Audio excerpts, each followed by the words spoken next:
নমস্কার, সবাই ভালো আছেন তো? আমি স্নেহময়। আজ আপনাদের দর্শন করাতে নিয়ে যাব রথের উপর উপবিষ্ট ভগবান শ্রী জগন্নাথ দেবের সুনাবেশ বা স্বর্ণবেশ। পুরীতে আজ আমাদের তৃতীয় দিন। সকাল সকাল চলে এসেছে সমুদ্রের ধারে। তবে তার আগে কিন্তু একটি বিশেষ কাজও করতে হয়েছে। আজকে আমরা হোটেল ছেড়ে দিয়েছি। ভোর 6টার সময় এসে ভারত সেবাশ্রম সংঘের অফিসের সামনে লাইন দিয়েছিলাম এবং সেখানে আরও 2টি ঘর সংগ্রহ করেছি। আজকে আমরা সবাই মিলে একসাথে ভারত সেবাশ্রম সংঘেই থাকব আজকে থেকে 2 দিন। তো সেখানে ঘর শিফট করে জিনিসপত্র রেখে সকালের ব্রেকফাস্ট করে আমরা চলে এসেছি সমুদ্রের ধারে। আজকে কিন্তু প্রচণ্ড ভিড় সমুদ্রে। যেহেতু আমরা স্বর্গদ্বারের একদম মুখটাতে রয়েছি, তাই আর ফাঁকা দিকটাতে খুব বেশি যাওয়ার সুযোগ হয়নি। তবুও তার মধ্যে ওই স্বর্গদ্বার শ্মশানের সোজাসুজি যে জায়গাটি রয়েছে সেখানটাতে খানিকটা ফাঁকা পেয়ে আমরা সেখানেই নেমে পড়েছি সমুদ্র স্নান করতে। আমরা স্নান করতে বলতে মাত্র 3-4 জন, বাকিরা সবাই পাড়ে বসে আছে চেয়ারে, চা খাচ্ছে। আমি, পুটু, নীল আর আমার জামাইবাবু আমরা 4 জন মিলে সমুদ্রকে উপভোগ করছি, স্নান করছি।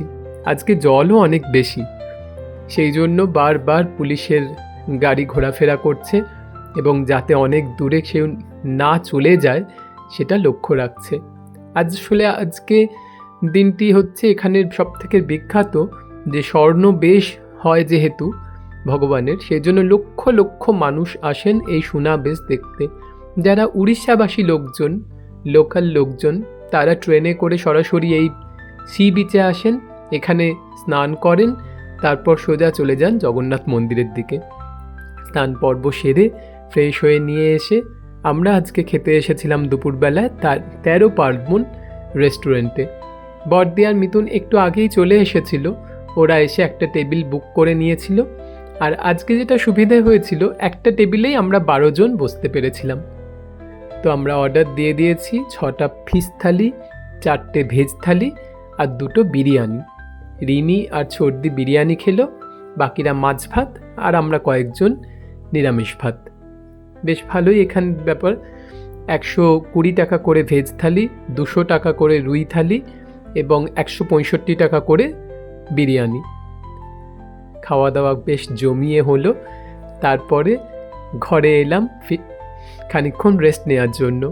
ফেরার পথে দেখলাম গাঙ্গুরামের সামনে মানুষ বিশাল লম্বা লাইন দিয়েছেন এবং লাইন দিয়ে খাজা কিনছেন। আজকেই অনেকে ফেরার ট্রেন, তারা চলে যাওয়ার আগে পুরীর থেকে খাজা তো সংগ্রহ করতেই হবে। আর এই রাস্তাটার অবস্থা দেখুন, এই দুপুরবেলা থেকেই সোনাবেশ দেখতে যাওয়ার জন্য এই ভিড়টা। ঘরে এসে মানে সত্যি এই রুমগুলির 1100 টাকা করে ভাড়া নিয়েছে, কিন্তু সেটা দেয়াটা সার্থক।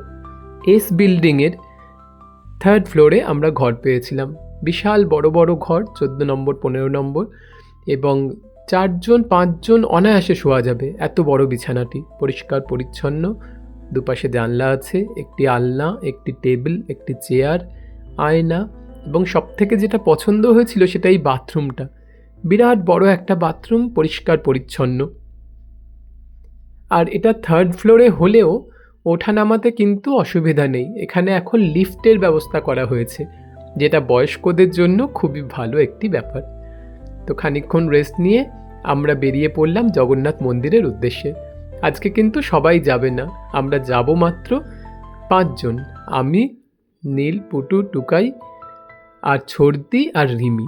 বাকিরা আর যেতে চাইল না। আমাদের ঘরের সামনে থেকেই দেখুন দূরে সমুদ্র দেখা যাচ্ছে, ছাদ থেকে, জানলা থেকেও দেখা যাচ্ছে। তো বাকিরা যেতে চায়নি, কারণ আজকে স্বর্ণবেশ দেখার জন্য সোজা রাস্তায় যেতে দেয়া হবে না, প্রচুর ঘুরিয়ে ঘুরিয়ে হাঁটানো হবে।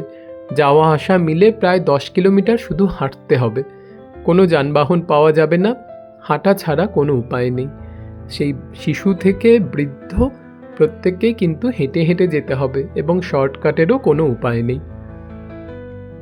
আমাদেরকে রাস্তাটা ঘুরিয়ে দেওয়া হয়েছে, প্রায় সি বিচ লাগোয়া রাস্তা দিয়ে আমরা হেঁটে হেঁটে যাচ্ছি। তবে এই হেঁটে যাওয়ার ক্ষেত্রে একটা জিনিস হলো সেটা হচ্ছে পুরী শহরটা কীরকম বা এখানকার সাধারণ মানুষদের ঘরটর কীরকম হয়, তাদের জীবনযাত্রা, এটা দেখার একটা সুযোগ পাওয়া গেল। এগলি সেগলি, মানুষের উঠোন, ক্লাবের সামনে দিয়ে আমরা ঘুরে ঘুরে যেতে থাকলাম। এবং যেহেতু একসাথে হাজার হাজার মানুষ হাঁটছেন, সেই জন্য খুব একটা কষ্টও হচ্ছে না।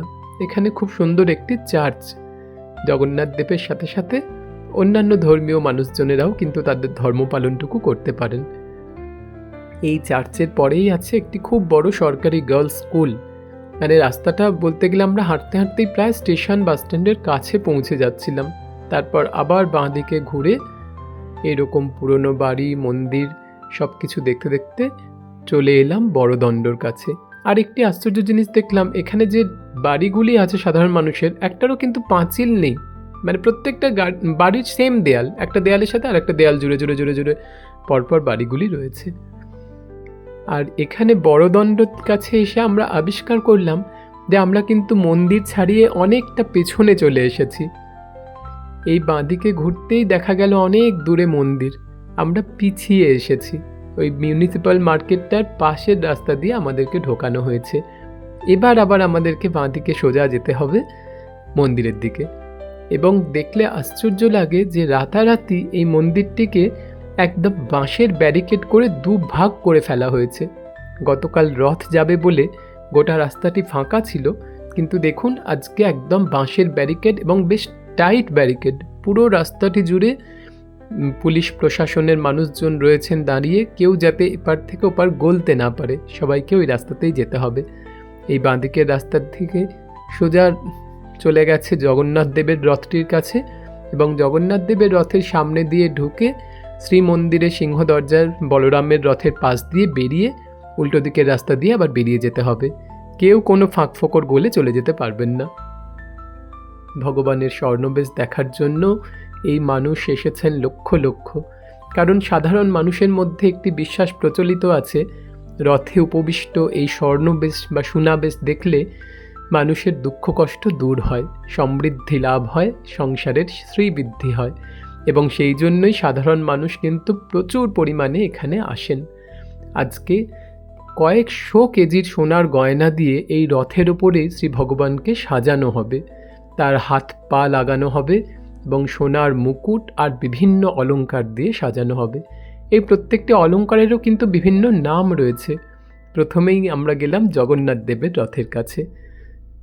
এই ছবিগুলি অবশ্য আন্তর্জাল থেকে পাওয়া, যাতে আপনারা সুন্দর করে দর্শন করতে পারেন, সেই জন্য আমরা নিজেদের চোখেই দেখতে পেরেছি। কিন্তু এত ভিড় আর ঠেলাঠেলি যে সেখানে ফোন হারিয়ে যাওয়ার একটা খুব চান্স, সেই জন্য নিজের চোখেই দেখতে হয়েছে। আসলে এই সোনাবেশের একটি প্রতীকী যে ভগবানের কাছে যে ধনসম্পদের কোনো মূল্য নেই, ভক্তিই আসল, সেটা তিনি দেখানোর জন্য সারা বছর প্রায় মন্দিরে থাকেন সাধারণ বেশে। কিন্তু এই বিশেষ বিশেষ তিথিতে তিনি স্বর্ণ বেশে সজ্জিত হন এবং আমাদেরকে মনে করিয়ে দেন যে পৃথিবীর এই যত সমস্ত সমৃদ্ধি, শ্রী বা সম্পদ রয়েছে, সবের মালিক কিন্তু তিনি। তাকে এই যে সোনার মুকুট পরানো হয়, সেটি হচ্ছে তার জগৎ সম্রাট বা বিশ্ব সম্রাটের প্রতীক, যে তিনিই একমাত্র পৃথিবীর অধিপতি। এইভাবে খুব তাড়াতাড়ি এবং খুব সুন্দরভাবে স্বর্ণবেশ দর্শন করে আমরা মন্দিরের পেছনের রাস্তা দিয়ে ফিরছিলাম। এর মধ্যে আমাদের প্রচুর হাঁটা হয়ে গেছে, 6-7 কিলোমিটার। তো তখন ক্লান্ত হয়ে আমরা এক জায়গায় বসে পড়েছিলাম মন্দিরের পেছন দিকে, যে একটু আইসক্রিম খেয়ে নেওয়া যাক। এবং সেখান থেকে রিমি আবিষ্কার করলো যে মন্দিরের চূড়ায় মনে হচ্ছে দুজন মানুষকে দেখা যাচ্ছে। এবং অবাক বিস্ময়ে আমরা দেখলাম যে হ্যাঁ, সত্যি সেই যে প্রধান রিচুয়াল আছে ধ্বজা পরিবর্তন করার, সেটি পালন করা হচ্ছে। আমরা যে এখানে বসেই এত সুন্দর করে দেখতে পাবো কল্পনাতেও ভাবিনি। মন্দির চত্বরে কিন্তু আমরা নেই, মন্দির চত্বরে অনেকটা বাইরে রয়েছি, কিন্তু সেখান থেকে বসেই আমরা পরিষ্কার দেখতে পাচ্ছিলাম এই ধ্বজা পরিবর্তন। আর সেটিকে একটুখানি ক্যামেরা বন্দি করার চেষ্টা করেছি আপনাদের জন্য। এখানে কোনো আধুনিক টেকনোলজি কিন্তু ব্যবহার করা হয় না। প্রথাগত স্কিল যেগুলি, সেটির উপরে নির্ভর করে বছরের প্রত্যেকটি দিন, ঝড় বৃষ্টি তুফান যাই হোক, দুজন মানুষ এই মন্দির চূড়ায় ওঠেন এবং ভগবানের এই ধ্বজা বা পতাকাটি প্রতিদিন পরিবর্তন করা হয়। দেখুন কি অসম্ভব দুর্দান্ত স্কিল দিয়ে একজন উঠেছেন একদম মন্দিরের চূড়ায়, এবং তিনি ওই পুরনো পতাকাটি খুলে নিচ্ছেন, যেটি লাল রঙের ছিল, এবং তার পিঠে করে বেঁধে নিয়ে যাওয়া নতুন পতাকাটি লাগিয়ে দিচ্ছেন। আজকে সেটা হয়ে গেল হলুদ রঙের, এবং সেটাও কিন্তু খুব বেশি সময়ও নিচ্ছেন না, খুব অল্প সময়ের মধ্যে কাজটি করে ফেলছেন। এই যে উড়িয়ে দেওয়া হলো আজকের ধ্বজা। এই ধ্বজাটি আবার নামিয়ে নিয়ে এসে নিলামে বিক্রি হয়। এক এক টুকরোর প্রচুর দাম, মানে একটি ধ্বজা কয়েক লক্ষ টাকা দিয়ে নিলামে বিক্রি করা হয়। অসম্ভব ভালো লাগলো। আমি অনেক বছর আগে একবার ধ্বজা পরিবর্তন দেখেছিলাম মন্দিরের চত্বরে বসে, আর আজকে আবার নিজে চোখে ধ্বজা পরিবর্তন দেখতে পারলাম।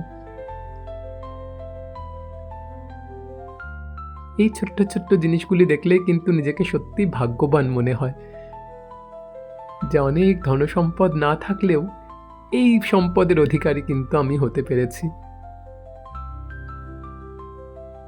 খুব সুন্দর একটি মুহূর্তে সাক্ষী হলাম। ফেরার পথে আবার সেই হাঁটা, তবে হাঁটার যে কষ্টটা সেটা লাঘব হয়ে যাচ্ছিল। আজকে পথের ধারে এরকম বহু জিনিসপত্র বিলি করা হচ্ছিল মানুষকে খাওয়ার জন্য। বিভিন্ন জায়গায় লুচি, তরকারি, কোথাও উপমা, কোথাও মিষ্টি সুজি, কোথাও চা। এরকম খেতে খেতে, হাঁটতে হাঁটতে, গল্প করতে করতে আরও লক্ষ মানুষের ভিড়ে মিশে গিয়ে আমরা ফিরছিলাম। এখানে হচ্ছে শেষ স্টলটি। এখানেও এরকম উপমা এবং চা এগুলি দেওয়া হচ্ছে। উপমা চাট বলা চলে। উপমা, তার মধ্যে খানিকটা ঘুগনি দিয়ে দেওয়া হচ্ছে, সেটা মিশিয়ে খাওয়া, এবং গরম গরম চা। আমরা একটু চা খাওয়ার জন্য দাঁড়ালাম, যে অনেকক্ষণ ধরে হেঁটে হেঁটে সবাই ক্লান্ত হয়ে পড়েছে। একটু করে চা নিয়ে গলা ভিজিয়ে নিলে খুব ভালো লাগবে। এবং চাটিও এত অসাধারণ, দুধের প্যাকেট কেটে কেটে কোনো জল না মিশিয়ে ঘন দুধের একটি ভীষণ সুস্বাদু চা এলাচ দেয়া তৈরি করে দেয়া হয়েছে। চা খেয়ে আবার আমরা হাঁটলাম শ্রী শঙ্করাচার্য মঠের পাশ দিয়ে, এসে পৌঁছালাম আমাদের ডেরায়। এইটুকুনি রাত্রিবাস আশ্রমের ঘরে। তারপর আগামীকাল রাত্রে আমাদের ট্রেন। খুব ভালো একটা দিন কাটলো। ভিডিওটি আপনাদের কেমন লাগলো অবশ্যই জানাবেন। আজ এই পর্যন্তই। গুরু মহারাজকে প্রণাম জানিয়ে শেষ করছি। সবাই খুব ভালো থাকবেন। ধন্যবাদ।